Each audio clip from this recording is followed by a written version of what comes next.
बदलते वक्त के साथ ही खेती किसानी के क्षेत्र में भी क्रांतिकारी बदलाव कर रहे हैं।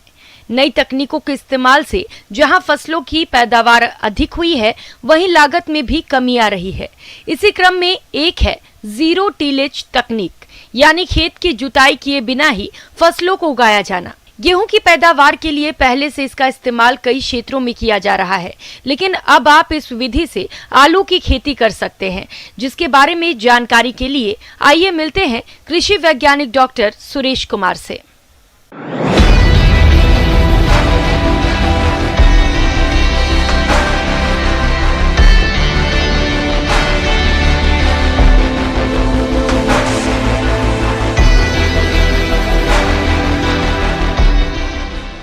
जैसे कि आलू लगाने की विधियां हैं वो पहले से काफ़ी ईजाद हो रही है। लगभग किसान जिस तरीके से लगाता है उसी तरह की विधियां ईजाद हो रही है।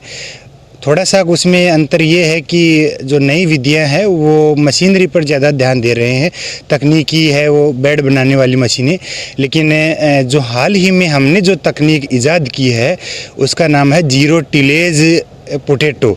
यानी इस विधि में किसान को कोई टिलेज नहीं करना पड़ता है, किसान भाई को किसी तरह की कोई ज़्यादा लेबर का प्रयोग नहीं करना पड़ता है। जीरो तकनीक जो है वो हाल ही में पहले देखा जाए तो पूरे देश में है वो गेहूं एवं धान में उपयोग की जाती है, लेकिन हमने यहाँ के किसानों की डिमांड के बेसिस पर किसान यहाँ पर यह कहा करते हैं कि हम जब सब्जियाँ लगाते हैं, सब्जी में मुख्यतः आलू जब लगाते हैं तो किसान भाइयों के सामने यहाँ समस्या ये रहती है कि खेत को साफ कैसे किया जाए, क्योंकि आलू लगाने का जो समय है वो अक्टूबर नवंबर का होता है और उसी समय धान की कटाई होती है। तो धान की कटाई के बाद में किसान को आलू का खेत लगाने के लिए धान के खेत को साफ करना पड़ता है, यानी पराल को उठाना पड़ता है। तो किसान पराल को जलाता था।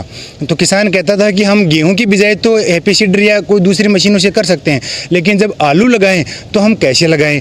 तो हमने उनके ध्यान में रखते हुए हमने एक तकनीकी ईजाद की है, जीरो टिलेज तकनीकी। किसान भाइयों, अभी तक आपने गेहूं की जीरो टिलेज से बुवाई के बारे में काफी सुना, लेकिन अब खरीफ धान के बाद आलू के उत्पादन में जीरो टिलेज विधि का इस्तेमाल किया जा रहा है और इसके काफी अच्छे परिणाम भी सामने आए हैं। तो किस तरह से करते हैं जीरो टिलेज विधि से आलू की बुवाई, आइए जानते हैं। इसमें हम क्या करते हैं कि यूं ही धान की कटाई हुई उसके बाद में आलू के जो बीज है, जो कंद है, उनको हम बिना जुताई किए खाली खेत होते ही लाइनों में रख देते हैं। लाइनों में रखने के बाद में हम जो पुराड़ होता है धान का, उस पुराड़ से उन जो कंदों को है वो ढक देते हैं और उसके बाद में हम उस पर हल्की सिंचाइयाँ हैं आवश्यकता अनुसार वो करते रहते हैं। तो इससे लगभग जो किस्मों पर डिपेंड करता है कि जिसकी कितने लंबी किस्म यदि की अवधि वाली है तो थोड़ा ज़्यादा टाइम लेती है, लेकिन मध्यम जो किस्में हैं वो लगभग 80 से 85 दिन में तैयार हो जाती है। किसान भाइयों, जीरो टिलेज जिसे जुताई रहित खेती कहा जाता है, इस विधि से आलू की खेती करने पर किसानों को कई तरह के फायदे मिलते हैं, जिसके बारे में आइए विस्तार से जानते हैं। इस विधि में है वो कम समय भी लगता है। तो इस विधि जो ये विधि है ये किसानों को समय से आलू की है हम कह सकते हैं कि बिजाई और प्लांटिंग कर सकते हैं। और सबसे अच्छी बात यह है कि इसमें पौधे की इतनी अच्छी वृद्धि होती है कि इसके जो साइज है, जो ट्यूबर है, वो इतने ज़्यादा बनते हैं और बड़ी मात्रा में उसकी साइज काफ़ी बड़ी होती है। तो किसानों की उपज है इस विधि से 15 से 20% ज़्यादा होती है एवं लागत है वो लगभग 30 से 40% तक कम होती है। किसान भाइयों को मैं ये सलाह देना चाहूँगा कि आधुनिक युग के दौर पर यदि किसान भाई नई आधुनिक तकनीकियों को अपनाते हैं, जैसे आलू की जीरो टिलेज तकनीक है, यदि ऐसी विधियों को अपनाते हैं तो किसान भाई लागत को काफ़ी कम करके आमदनी को इतना बढ़ा सकते हैं कि उसको 2 गुने से जाकर 3 गुने तक किसान भाई कर सकते हैं।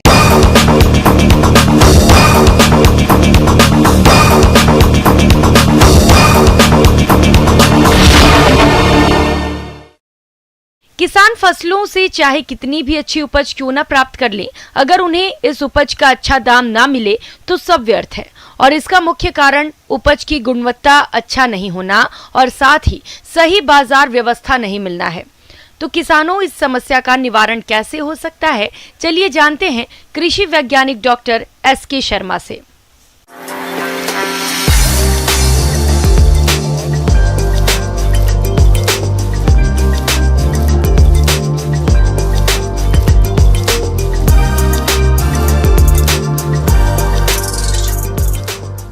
राम राम किसान भाइयों, जैसा कि आप सबको विदित है, आप लोग अब इस समय फसलों को इकट्ठा करके और भंडारण कर रहे हैं या मंडी लेकर के जा रहे हैं।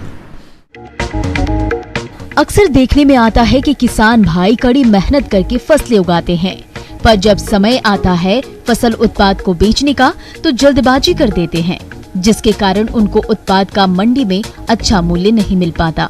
यदि किसान थोड़ा सा जागरूक रहें और फसल उत्पाद की ग्रेडिंग करके सही समय पर मंडी में ले जाएं, तो अधिक लाभ ले सकते हैं। अब देखिए, मंडी में जहाँ लेकर के हम जाते हैं, कोई भी फसल हो, चाहे आपकी गेहूं हो, जौ, चना, सरसों हो या फिर आपके सब्जियां हैं, मंडी में उसी फसल की कीमत ज़्यादा अच्छी मिलती है जो ज़्यादा अच्छी दिखाई देती है। और ज़्यादा अच्छी दिखाई कब देती है? जब हम उसकी ग्रेडिंग परफेक्ट तरीके से करते हैं। किसी भी चीज़ को अगर अच्छे तरीके से छटाई करके और अच्छी चीज़ को अगर हम इकट्ठी करके लेके जाएंगे, ताकि आपको पैसे ज़्यादा मिल सके।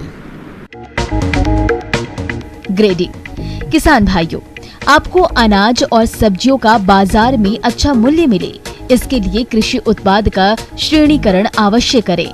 श्रेणीकरण में पहले कटे, फटे, टूटे दानों और सब्जियों एवं कंकड़ पत्थर इत्यादि को निकाल दें। इसके बाद दानों, सब्जियों की सफाई करें, फिर ग्रेडिंग करना शुरू करें, जिसमें कृषि उत्पाद के आकार प्रकार के आधार पर बड़े दानों, सब्जियों को प्रथम श्रेणी में रखें, मध्यम आकार के दानों, सब्जियों को दूसरी श्रेणी में रखें और छोटे आकार को तीसरी श्रेणी में रखते हुए ग्रेडिंग करें।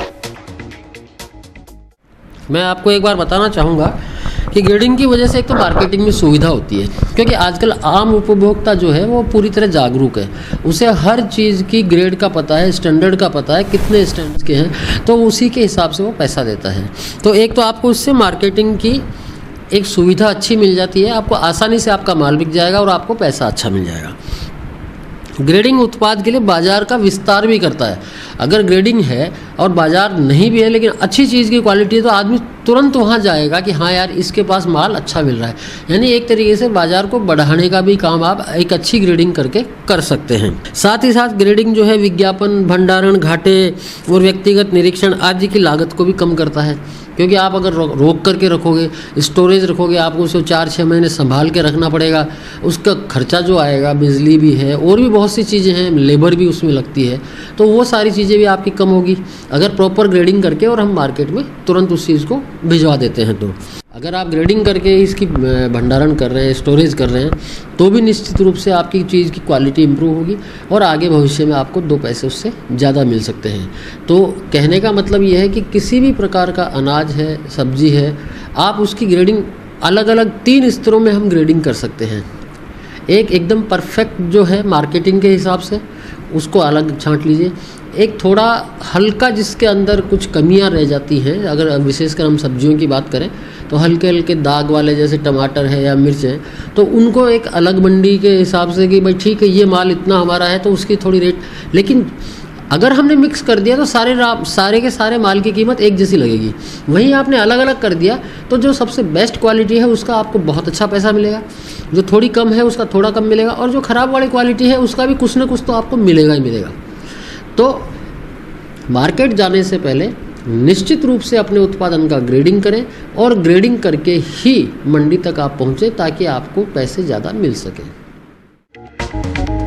कृषि उत्पाद जैसे अनाज, सब्जियां या फल को मंडी या बाजार तक सुरक्षित ले जाने के लिए अच्छे ढंग से पैकिंग करना चाहिए, ताकि अनाज, सब्जियां, फल परिवहन के दौरान खराब न हो और उनकी गुणवत्ता बनी रहे। किसान भाई, अपने उत्पाद को बाजार में ले जाने से पहले मंडी भाव की जानकारी अवश्य लें। इसके बाद विक्रय के लिए अपने कृषि उत्पाद ले जाएं। यदि बाजार में अनाज, सब्जियां या फल की आवक एक समय अधिक हो तो ऐसी दशा में कुछ दिनों के लिए उत्पाद को भंडारण करें और जब उचित मूल्य मिले तब मंडी या बाजार में बेचने के लिए ले जाएं। ऐसा करने से किसान को उनके उत्पाद का अच्छा मूल्य मिलेगा और समृद्ध होंगे। तो ये सारी चीज़ें हैं जिनको कि आपको ध्यान में रखते हुए ही अपने माल को मार्केट में या मंडी में बेचना